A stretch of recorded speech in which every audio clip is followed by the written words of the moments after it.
Hello বন্ধুরা, চলে এসেছি আবার একটা ভিডিও নিয়ে। আজ আমরা যাব বোদো থেকে বার্জেন। কালকে রাত্রে মৎস্যক্যানিস থেকে বোদোতে এসে পৌঁছেছি রাত্রির প্রায় 11:30।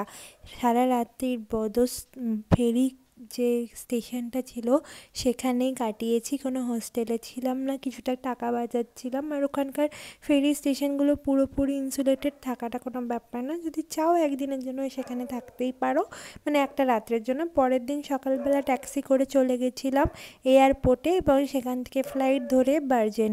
ফ্লাইটের কস্ট পড়েছিল প্রায় 12,000 টাকার কাছাকাছি। বার্জেনে আমরা সিটি হোস্টেল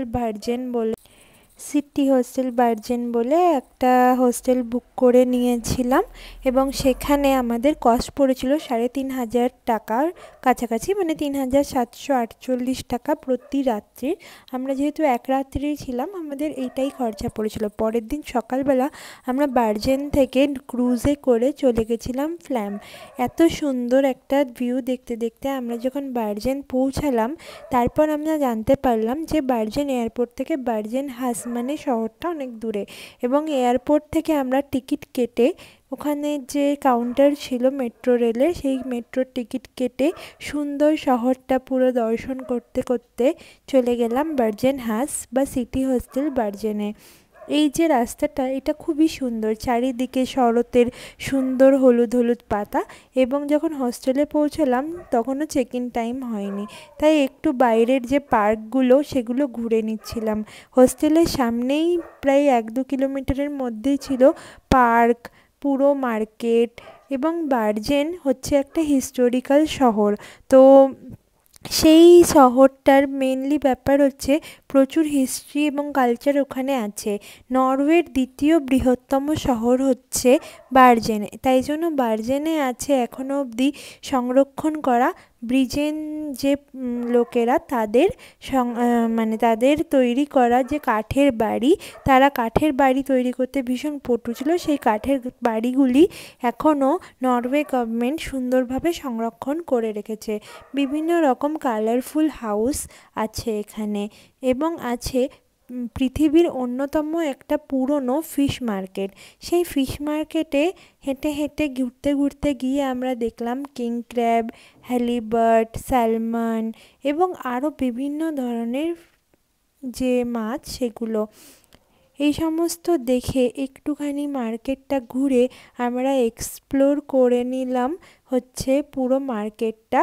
এবং ওখানে খেয়ে নিলাম আমাদের লাঞ্চ, একটু ফিশ অ্যান্ড চিপস আর হচ্ছে একটু সি ফুড নুডলস টাইপের আমরা কিছু খেয়েছিলাম। আরও কিছু খেয়েছিলাম ওয়াফেল টোয়াফেল। আর বার্জেন যে শহরটা, সেখানে যে মার্কেট, সেখানে ঘুরলেই দেখতে পাবেন বিভিন্ন ধরনের স্কাল্পচার, পেন্টিং। এছাড়া যে মার্কেটটা সেটা বিশাল বড় এবং সেখানে আপনারা বিভিন্ন সুভিনিয়ার, ফ্রিজ ম্যাগনেট, রেনডিয়ারের শিং দিয়ে তৈরি বিভিন্ন উপকরণ, রেনডিয়ারের চামড়া দিয়ে তৈরি বিভিন্ন উপকরণ, এছাড়া ফারের তৈরি কিছু শীতের পোশাক, এই সমস্ত জিনিস কিনতে পারেন। এখানে এটা একটু টুরিস্টি প্লেস, তাই দাম অবশ্যই বেশি থাকবে। তবুও এত দূর এসছেন যখন, কিছু শপিং তো নিশ্চয়ই করবেন। আমরা ওখানে গিয়ে গোলাপ ফুল কিনেছিলাম একটা গ্রসারি স্টোর থেকে এবং সেই গোলাপ ফুল নিয়ে আমরা সারা মার্কেট ঘুরেছি। কে জানে ভীষণ পছন্দ হয়ে গেছিলো, তাই নিজেকে একটু গোলাপ গিফট করলাম। আর এইখানে বিভিন্ন জায়গাতে সংরক্ষণ করে রাখা আছে এই যে বাড়িগুলো, তার যে কনস্ট্রাকশন করা হয়েছে সেই যে জিনিসপত্রগুলো।